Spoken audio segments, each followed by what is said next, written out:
It's time for a late night bite-sized edition of the Blogging Plaza. Here is me talking about a movie that I wanted to watch it since it came out months ago, but I didn't have the opportunity. But I've been hearing good things about this movie. Then Shudder came and decided to watch it with the inclusion of the Joe Bob Brick commentary. And the movie I'm talking about is none other than the Australian film Late Night with the Devil. And you're gonna be surprised that I did say that it's an Australian movie because the whole thing is Australian. The only American in the movie is actually the main lead, which is David Dasmalchian, who you probably know him better as the Polka Dot Man from the Suicide Squad. He was in other roles, but I kind of not very good at remembering things like that. But yeah, I've been hearing good stuff about it. Many people say that it is decent, it's really good, it wowed a lot of people. But so I bought it. I decided to not watch the trailer. I didn't see any reviews about it, so I decided to finally watch it now. And you know what?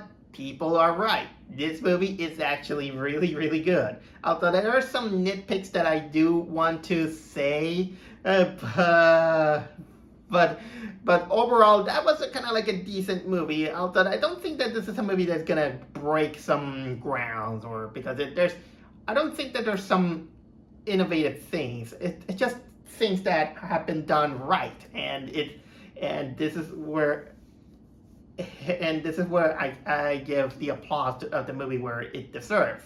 So, and if you ask me, I'm not the kind of guy who is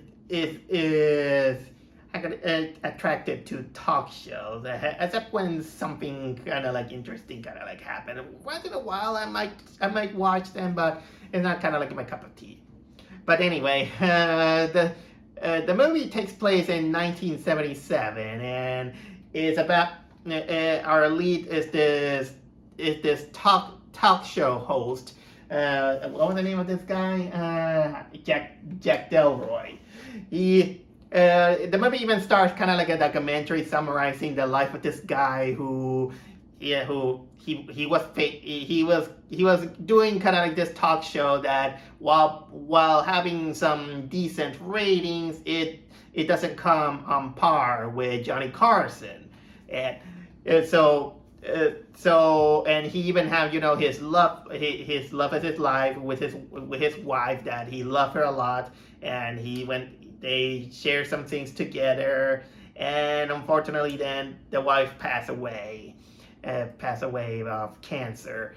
And after that, his life was going kind of like down the drain, and mostly on the show's rating. The show is called Night Owl, which I'm not gonna lie, that's actually a cool name for a late night talk show. So then, since this is treating as a documentary, then then begin to say that, okay, right now what we're gonna watch is a edited combination of the final this final show, that something happened, as long as behind the scenes footage. So the almost the whole movie then we present to see on this very special episode of the Night Owl episode, in which it involved him bringing out guest stars like that for a Halloween edition, in which apparently he's gonna say that he's gonna prove that something paranormal exists. So he brings this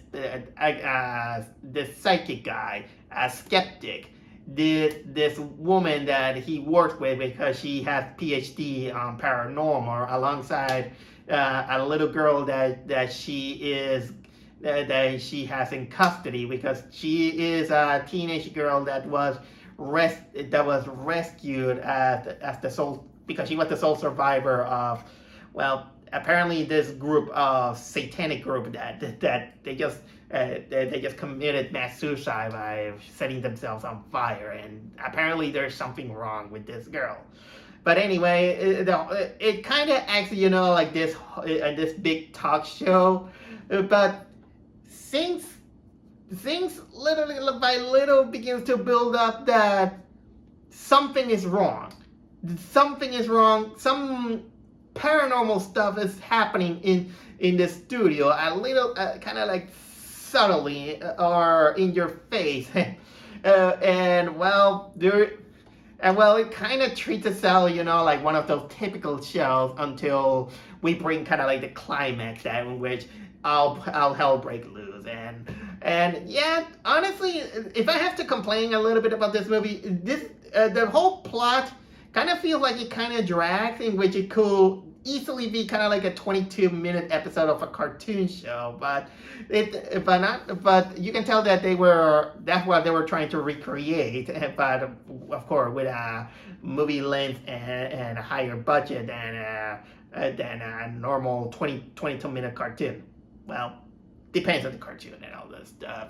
But I will say that they did have some great acting. David Dastmalchian, he really does a good job as the host, and you can tell that this is a character who he tries to bring this show because he just wants to get this big break for it. And you can see him on the show and behind the scenes where he goes like, and where people talk to him like saying that, hey, I don't think this is a good idea, but he just keeps push on. There's his best friend, who is kind of like the, I will say he's kind of like the assistant who. He's kind of like the most innocent character who he tries to reason with him, but it falls in deaf ears. There's the psychic who he kind of gets possessed. There's the skeptic who is kind of like this asshole who he's a magician and he wants to debunk other people, but he is kind of like tactful and he even said that he's one of those that say that, look, I'm gonna pay big money if you prove me that it is real. But so far, no, but I've debunked a lot of things, and sometimes he's kind of like an asshole, I'll say. And of course, there's the woman who studies the paranormal, and she takes custody of the girl, and she kind of protects her, but at the same time she is kind of like skeptical when things go wrong, and that is because the girl, she is creepy. She has kind of like this innocence, but at the same time you can tell that something is wrong with this girl, and this actress. You can give her credit because the way she looks, she looks creepy and she delivers. She really delivers. Oh yeah, there's also the producer who he just said that look, you have to continue with this and you don't care what happens, just keep doing it. He's the guy who kind of like pressures on doing the whole thing and find out kind of like the rating. Oh yeah, and there's the audience. The audience just sits there and they react.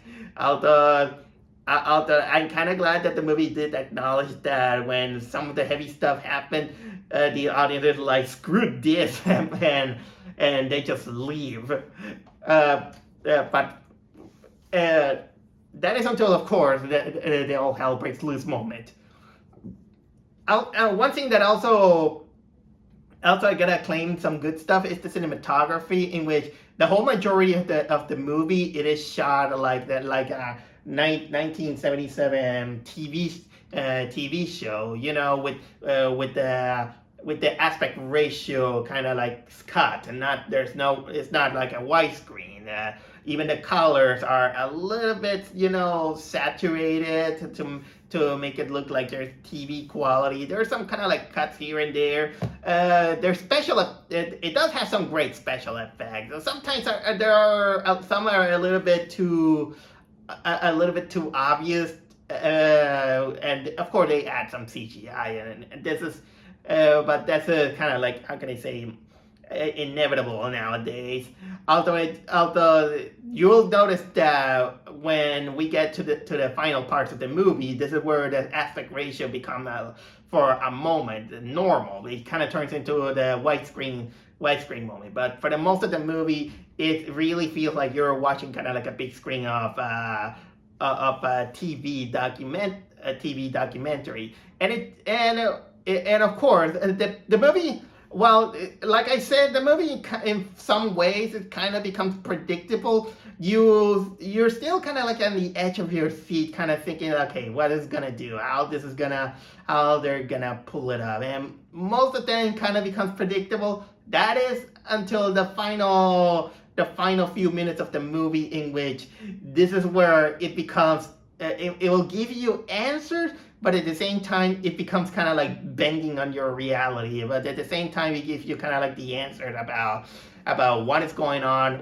what is the past of this guy, and which, yeah, what this the past of the guy, there's something really fishy that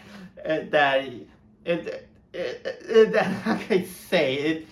The only clue that I'll give you without spoiling too much is that, well, you know that when you have a title, Late Night with the Devil, that means something has to be involved with said thing. Although the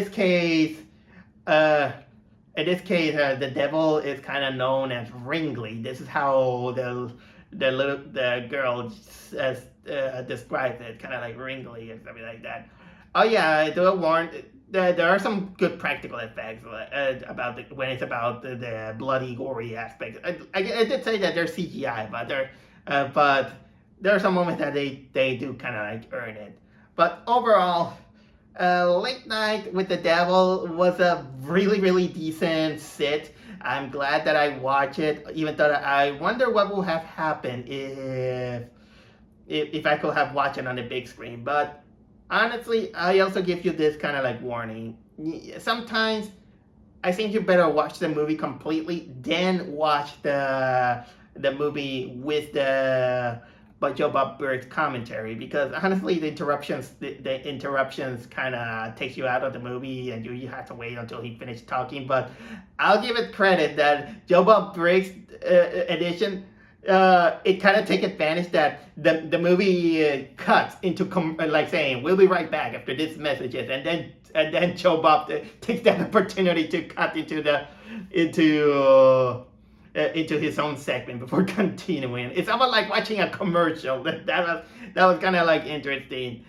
But either way, that's all I have to say. And if you want to watch the late edition of Night Owl, tune in for channel 666.